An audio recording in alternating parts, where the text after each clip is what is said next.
অভিন্ন প্রশ্নপত্রে আজ থেকে সারা দেশে একযোগে অনুষ্ঠিত হচ্ছে এইচএসসি ও সমমানের পরীক্ষা। সকাল 10টা থেকে শুরু হয়ে 1টা পর্যন্ত পরীক্ষা চলবে। একটু যদি বলে রাখি, পূর্ণাঙ্গ সিলেবাসে অনুষ্ঠিত হওয়া এ পরীক্ষায় অংশ নিচ্ছে 12,70,000-এরও বেশি শিক্ষার্থী। আমরা এই মুহূর্তে রয়েছি মোহাম্মদপুর কেন্দ্রীয় বিশ্ববিদ্যালয় কলেজ নামের একটি কেন্দ্রে। আমরা দেখতে পেয়েছি যে সকাল থেকে শিক্ষার্থীরা এখানে আসতে শুরু করে এবং সকাল 8টা 30 মিনিটের পর থেকে তারা কেন্দ্রে প্রবেশ করেছেন, সেটি কিন্তু আমরা দেখেছি। একটু যদি দেখাই যে পরীক্ষার্থী এখন কিন্তু পরীক্ষা শুরু হয়েছে কিছুক্ষণ আগে 10টায়, ঠিক 10টা থেকে পরীক্ষা শুরু হয়েছে। এর পাশাপাশি যে অভিভাবক যারা রয়েছেন তারা কিন্তু বাহিরে অপেক্ষমান রয়েছেন। মোহাম্মদপুরের যে কেন্দ্রীয় বিশ্ববিদ্যালয় কলেজ, সে কেন্দ্রীয় বিশ্ববিদ্যালয় কলেজের সামনের পরিস্থিতি আপনাদেরকে দেখাচ্ছিলাম। যেমনটি বলছিলাম যে এবছর 12,70,583 জন পরীক্ষার্থী অংশ নিচ্ছেন পরীক্ষায়, এবং এই পরীক্ষাকে সুষ্ঠু, স্বচ্ছ ও নকলমুক্ত পরিবেশ নিশ্চিত করতে কঠোর ব্যবস্থা নিয়েছে শিক্ষা বোর্ডগুলো এবং শিক্ষা মন্ত্রণালয় সে ব্যবস্থা কিন্তু নিয়েছে, তেমনটি কিন্তু আমরা জানতে পেরেছি। সব মিলিয়ে একটু যদি আপনাদেরকে বলে রাখি, বেশ কিছু নির্দেশনা কিন্তু দিয়েছে শিক্ষা বোর্ড। তার মধ্যে কেন্দ্রের 200 গজের মধ্যে সাধারণ মানুষের প্রবেশও নিষিদ্ধ করেছে ঢাকা মেট্রোপলিটন পুলিশ, ডিএমপি। এটি কিন্তু বাড়তি নিরাপত্তার অংশ হিসেবে এই ব্যবস্থাটি নেওয়া হয়েছে। সব মিলিয়ে আমরা যেমনটি আপনাদেরকে বলছিলাম যে নির্ধারিত সূচি অনুযায়ী সকাল 10টা থেকে শুরু হওয়া পরীক্ষা চলবে 1টা পর্যন্ত। দ্বিতীয় শিফটের পরীক্ষা অনুষ্ঠিত হবে দুপুর 2টা থেকে বিকাল 5টা পর্যন্ত। পরীক্ষা শুরুর অন্তত 30 মিনিট আগে পরীক্ষার্থীকে পরীক্ষা কক্ষে প্রবেশ করতে হবে, এমনটি কিন্তু নির্দেশনা দেওয়া হয়েছে বোর্ডগুলো থেকে।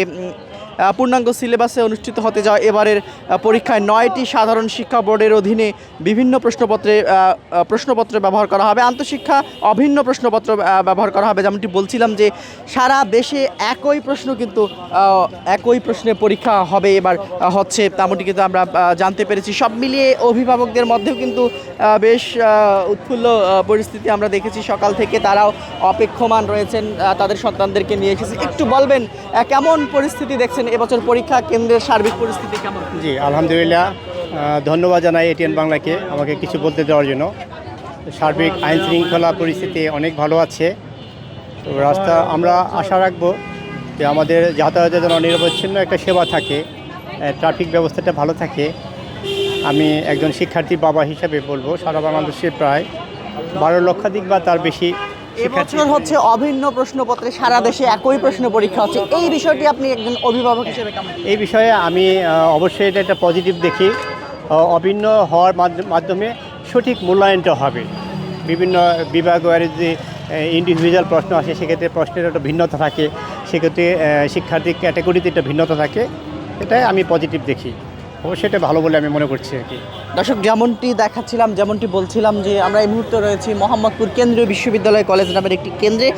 দেখতে পাচ্ছেন যে এখানে অভিভাবকরা অপেক্ষমান রয়েছেন। যেহেতু 3 ঘন্টা ধরে পরীক্ষা অনুষ্ঠিত হবে, তাদের সন্তানরা কিন্তু ভিতরে পরীক্ষা দিচ্ছেন এবং বাহিরে অপেক্ষমান রয়েছেন মা বাবারা। তেমনটি কিন্তু আমরা দেখতে পাচ্ছি মোহাম্মদপুরের যে কেন্দ্রীয় বিশ্ববিদ্যালয় কলেজ নামের যে কেন্দ্রটি রয়েছে সেই কেন্দ্রে, সেটি আমরা দেখাচ্ছিলাম। এবং যেমনটি বলছিলাম যে আইন শৃঙ্খলা রক্ষাকারী বাহিনীর সদস্যরা তারাও কিন্তু তৎপর রয়েছে।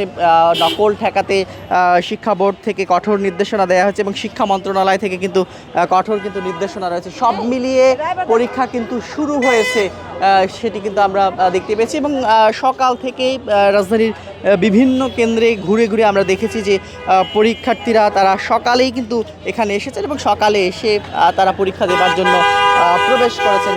যেহেতু সকাল থেকে বিভিন্ন জায়গায় বৃষ্টি ছিল, যার কারণে শিক্ষার্থীরা অনেক অনেকে প্রবেশ করেছেন পরীক্ষার কেন্দ্রে, তেমনটি আমরা দেখেছি। তো এই ছিল এখন পর্যন্ত এবছরের যে এইচএসসি পরীক্ষার আজকের প্রথম দিন, সে প্রথম দিনের একটি কেন্দ্রের পরিস্থিতি।